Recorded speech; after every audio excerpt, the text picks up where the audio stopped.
रवींद्र वस्त्रनिकेतन सलगरे खास लग्न बस्तावा आहेरासाठी होलसेलपेक्षाही कमी किमतीत संपूर्ण कुटुंबाची खरेदी। कांजीवरम, बनारसी, जुल्ला Bangalore silk, Madurai silk, Calcutta cotton full व्हरायटीत उपलब्ध। सूट व इंडो शेरवानी, हळदीसाठी कुर्ता, सफारी, ब्रँडेड शर्ट, पॅन्टचे खास कलेक्शन, असंख्य व्हरायटीसह 51% भरघोस डिस्काउंट। जादा झालेला माल परत घेऊन पैसे परत। त्वरा करा, आजच भेट द्या रवींद्र वस्त्रनिकेतन सलगरे।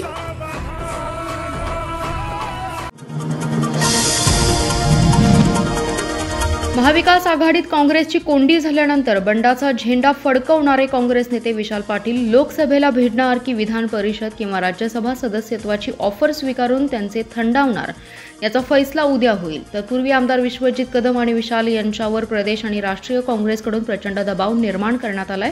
सोबतच त्यांना विधान परिषद किंवा राज्यसभेवर पाठवण्याचा शब्द देण्यात आलाय। सांगली लोकसभा मतदारसंघातील उमेदवारी अर्ज माघारीला अवघे काही तास बाकी आहेत। महायुतीत भाजपचे संजय पाटील, महाविकास आघाडीत शिवसेनेकडून चंद्रहार पाटील यांची उमेदवारी निश्चित झाली आहे।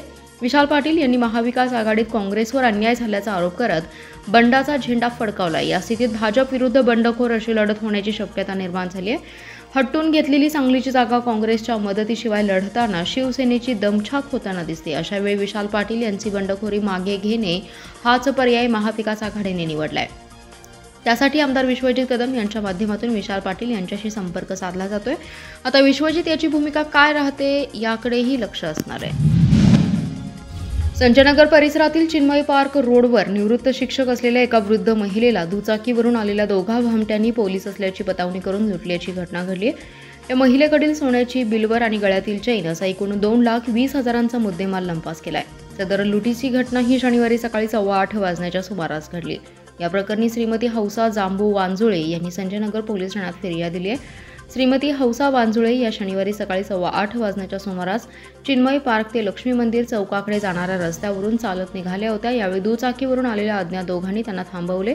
आम्ही पोलीस आहोत असे सांगून संजयनगरमध्ये एका महिलेवर चाकूने हल्ला केलाय। तुम्ही तुमच्या हातातील आणि गळ्यातील सोन्याचे दागिने काढून पिशवीमध्ये ठेवा असे सांगून वांजुळे यांचा विश्वास संपादन करत हौसा यांचे दागिने घेऊन पिशवीमध्ये ठेवण्याचा बहाणा करत पिशवीला गाठ मारून सदरची पिशवी वांजुळे यांच्याकडे देऊन ते निघून गेले। पुढे गेल्यानंतर वांजुळे यांनी पिशवी पाहिली असता त्यामध्ये दागिने नव्हते। यावेळी अज्ञात दोघांनी हातचलाखीने हौसा वांजुळे यांच्याकडे असणारे 1,60,000 रुपये किमतीची 40 ग्रॅम वजनाची 4 सोन्याची बिल्वर आणि 60,000 रुपये किमतीची 15 ग्रॅम वजनाची सोन्याची चैन असा एकूण 2,20,000चा मुद्देमाल चोरून पलायन केले। बामनोली येथील दत्तनगर परिसरातील माळ भागात कुपवाड पोलिसांनी एका गोडाऊनवर छापा टाकून बेकायदेशीररित्या साठवून ठेवलेला सुगंधी तंबाखू, गुटखा, पान मसाला असा एकूण 9,34,946 रुपयांचा मुद्देमाल जप्त केलाय। या प्रकरणी समीर अब्बास शेख असं गुन्हा दाखल झालेल्या संशयिताचं नाव आहे। याबाबत अन्न सुरक्षा अधिकारी चन्नवीर राजशेखर स्वामी यांनी कुपवाड पोलिसात फिर्याद दिली आहे। कुपवाड MIDC पोलीस ठाण्याचे गजानन जाधव आणि गणेश नरळे यांना माहिती मिळाली की बामनोली गावच्या हद्दीमध्ये दत्तनगर येथील एका गोडाऊनमध्ये बेकायदेशीररित्या सुगंधी तंबाखू, गुटख्याची पोती भरून त्याचा साठा करून ठेवलाय। मिळालेल्या माहितीच्या आधारे पोलिसांच्या पथकाने दत्तनगर येथील समीर अब्बास शेख यांच्या मालकीच्या मेसर्स SS इंजिनिअरिंग वर्क्स या गोडाऊनवर छापा टाकला असता त्या ठिकाणी M सुगंधी तंबाखू, AB 90 सुगंधी तंबाखू, RMD पान मसाला, विमल पान मसाला, V1 सुगंधी तंबाखू, पॅकिंग बॉक्स असा एकूण 9,34,000 रुपये किमतीचा गुटखा, सुगंधी तंबाखू मिळवून आली। सर्व मुद्देमाल जप्त केला असून या प्रकरणी एका जणांवर कुपवाड पोलिसात गुन्हा दाखल करण्यात आलाय। अधिक तपास पोलीस करत आहेत। सांगली शहरासह जिल्ह्यात 24वे तीर्थकर भगवान महावीर यांच्या 2,623व्या जयंतीत विविध कार्यक्रमांनी साजरी करण्यात आली आहे। सर्वत्र भगवान महावीरांचा जयघोष करण्यात आला। सांगलीत सकल जैन समाजाच्या वतीने शोभायात्रा काढण्यात आली। एकत्रित शोभायात्रेचे हे 36वे वर्ष आहे। यामध्ये दिगंबर, श्वेतांबर, तेरापंथी यांसह सर्व पंथांच्या जैन धर्मीयांनी मोठ्या प्रमाणात सहभाग घेतला।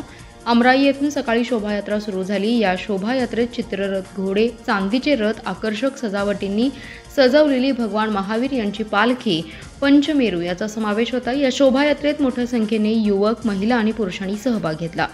शेठ राध दावडा दिगंबर जैन बोर्डिंगमधील विद्यार्थ्यांनी सोवळे परिधान करून भगवान महावीर यांच्या जयघोषात पालखी खांद्यावरून वाहिली। जैन महिलाश्रमाच्या विद्यार्थिनींनी फेटी बांधून झांज पथकासह भारतीय संस्कृतीचं दर्शन घडवलं। जैन मंदिरात सकाळपासूनच दुग्धाभिषेक, पूजा अर्चा आदी कार्यक्रम झाले। केंद्र सरकारची महत्त्वाकांक्षी योजना असलेल्या जलजीवन मिशन योजनेअंतर्गत पाणी पुरवठ्याची कामे अपूर्ण असल्याचं स्पष्ट झाले। या प्रकरणी 100वर ठेकेदारांना जिल्हा परिषदेने दंड ठोठावलाय। मागील 3 महिन्यात 10 लाख रुपयांहून अधिक दंड वसूल करण्यात आलाय।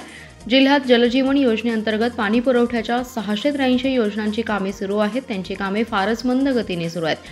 फेब्रुवारी अखेर 214 कामे पूर्ण झाली असून 127 योजना ग्रामपंचायतींकडे वर्ग करण्यात आल्या आहेत। काही ठेकेदारांनी कामाची मुदत संपली तरी शुभारंभाचा नारळ फोडलेला नाही।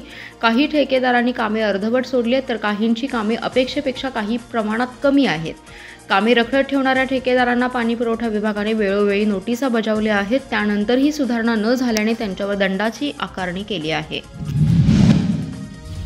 कुपवाड मुख्य रस्त्याचे काम गेल्या काही दिवसांपासून सुरू केलं आहे। संत रोहिदास कमांडपासून सोसायटीकडे जाणाऱ्या मुख्य रस्त्यावर काँक्रिटीकरण रस्ता करण्याचं काम सार्वजनिक बांधकाम विभागाकडून सुरू आहे। एका बाजूने रस्ता होत असल्याने रस्त्याच्या दुसऱ्या बाजूने वाहतूक सुरू आहे। MIDCकडे जाणाऱ्या दुचाकी, 4 चाकी आणि अवजड वाहनांची वर्दळ जास्त असते। तसेच या परिसरात 3 ते 4 शाळा असल्याने पायी, सायकलीवरून जाणारे शाळकरी विद्यार्थी आणि नागरिक यांनाही ये जा करणं मुश्किलीचं बनलंय। तसेच MIDCकडे बामनोलीकडे जाण्यासाठी हा मुख्य रस्त्याचा वापर केला जातो। हे काम सुरू असल्याने रस्त्याच्या एकाच बाजूने वाहतुकीसाठी तो खुला आहे। या एकाच बाजूने वाहनांची ये जा सुरू असल्याने मोठ्या प्रमाणात वाहतूक कोंडी निर्माण होतीये। सकाळी 8च्या दरम्यान आणि सायंकाळी तासभर वाहतूक ठप्प होतीये। रविवारी वाहतूक कोंडीमुळे वाहनधारकांनी काम सुरू असलेल्या नवीन सुरू असलेल्या काँक्रीट रस्त्याचाच अवलंब करत रोष व्यक्त केला। महापालिका प्रशासनाने, बांधकाम विभागाने, पोलीस प्रशासनाने यावर तोडगा काढून वाहतुकीची कोंडी सोडवावी अशी मागणी नागरिकांमधून होतीये। सांगली शहरातील टिंबर एरिया येथे असणाऱ्या संभाजी कॉलनीमधील एका फर्निचर दुकानाचे शटर उचकटून त्यात प्रवेश करत अल्युमिनियमचे 35 नग, लोखंडी शटर आणि सायकल असा एकूण 26,000चा मुद्देमाल चोरट्यांनी लंपास केला। त्याचबरोबर मालकाच्या घरावर दगड मारल्याची घटना घडली आहे। सदरची घटना ही शुक्रवार दिनांक 19 एप्रिल रोजी घडली। या प्रकरणी अशोक चंद्रप्पा मासाळे यांनी विश्रामबाग पोलीस ठाण्यात फिर्याद दिली आहे। अशोक मासाळे हे आपल्या कुटुंबियांसोबत संभाजी कॉलनी येथे राहतात। टिंबर एरिया परिसरात त्यांचा अशोक फर्निचर दुकानाचा कारखाना आहे। अज्ञात चोरट्यांनी त्यांच्या कारखान्याचे शटर उचकटून आत प्रवेश केला। कारखान्यात ठेवलेले अल्युमिनियमचे मटेरियल, अल्युमिनियम 35 नग, लोखंडी शटर आणि सायकल असा एकूण 26,000चा मुद्देमाल लंपास केलाय। त्याचबरोबर मासाळे राहत असलेल्या बंगल्यावर दगड मारून नुकसान केले। घडलेल्या या घटनेनंतर मासाळे यांनी विश्रामबाग पोलीस ठाण्यात फिर्याद दिली। त्यांच्या फिर्यादीवरून पोलिसांनी अज्ञात चोरट्यांविरोधात गुन्हा दाखल केलाय।